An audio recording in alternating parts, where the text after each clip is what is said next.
नमस्कार आपण समस्त को ओडिया ज्ञान चैनल रे स्वागत। फ्रेंड आज आम आपको जो घरोई उपचार विषय कहवा जाऊँ जदि आपण ताकू 4 दिन पर्यंत पानी रे फुटई सेवन करेंगे आपण को जीवन सारा हेउथबा रोग जेमिति कोलेस्ट्रोल मधुमेह पेट रोग और हृदय जनित रोग केबे भी हेबो नाही।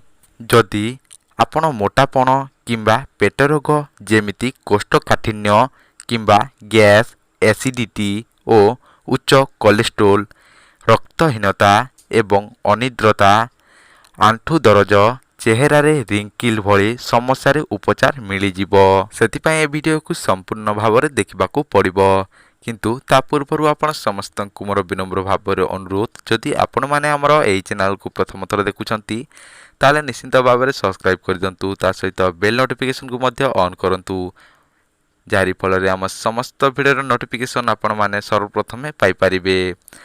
आमे जो जिनिस विषय कहवाक जाऊँ से विषय जानिले आपण आश्चर्यचकित रहीजिबे। आपण घरोई थिबा गोटे मसला अटे जहाको आपण सबुदिन व्यवहार करूछंती से जिनिसटी हेउची जीरा। एहार सुगुण विषय जानिले आपण आश्चर्यचकित होइजिबे। एहा आपणको भिन्न रोगरू रक्षा करे केवल आपण एहार व्यवहार सठिक उपाय जानी रखिबा उचित। आसंतु जानिबा एहार व्यवहार किपरि करिबा। सबुठारु प्रथमे गोटे पात्र रे गोटिए ग्लास पानी को फुटाइबाकू छाड़ी दियंतु। ताहापरे आपण ता भितरे आधा चामच जीरा पकेबार अछि। आपण से पानी को से पर्यंत फुटेबे जे पर्यंत से पानी आपणकर आधा ग्लास न रही जिवो। ताहापरे आपण को सेई पानी को गोटे गिलास रे छाणी काढ़ी नेबा। ताहापरे आपण को सेथिरे पकेबार अछि गोटिए चामच एप्पल साइडर विनेगार। तापरे स्वाद पाई आपण को सेथिरे पकेबार अछि आधा चामच महू। मन रखिबे आपण को ठंडा करी महू को मिसई देबे। एबे देखिबे आपण को पानीय तयारी होई जिवो। सांग माने आपण को एहार सेवन सबुदिन सकाळू खाली पेटरे चा पीला भली पीबार अछि। से बलिकी थिबा जीरा को चोबाई चोबाई खाइबार अछि।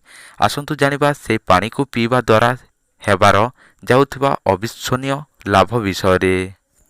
आपण को एतिरे भरपूर विटामिन मिले और गैस कोष्ठकाठिन्य भली रोगरू लाभ मिले। या द्वारा आम शरीर रे जमा हेउथिबा अदरकारी मेदरू भल बाहर करिबारे साहाय्य करे। शरीर भितरे थिबा भितर अंग बहुत भल भावरे कार्य होइथाए। शरीर रे आयरन मात्रा बढ़ेबारे साहाय्य करिथाए। पानी रे बहुत मात्रा रे विटामिन ए विटामिन सी रही थाए। ए पानी को सबुदिन पीवा द्वारा आमर हजम प्रक्रिया बढ़ी थाए। यह ओजन कमेबारे साहाय्य करे और ताकू बढ़िबाकू दिए नाही। मोटापण पाई आमको शीघ्र निद आसी न थाए। एही पानीय सेवन द्वारा आपण को निद भल भावरे आसे। आयरन अभावरू आमको एनीमिया और रक्तहीनता भली रोग होई पारे। एही परिस्थिति रे जीरा पानी सेवन द्वारा आम शरीर सुस्थ रहे। हाड़ और आंठू गंठीर दरज दूर करिबारे यह सहायक होइथाए। आशा करिछि हमर ए भिडियोटु आपण किछि ना किछि जानिगले। फ्रेंड आज तो समय हो जाइछि। देखा हेबो नेक्स्ट वीडियो रे। लहिली नमस्कार।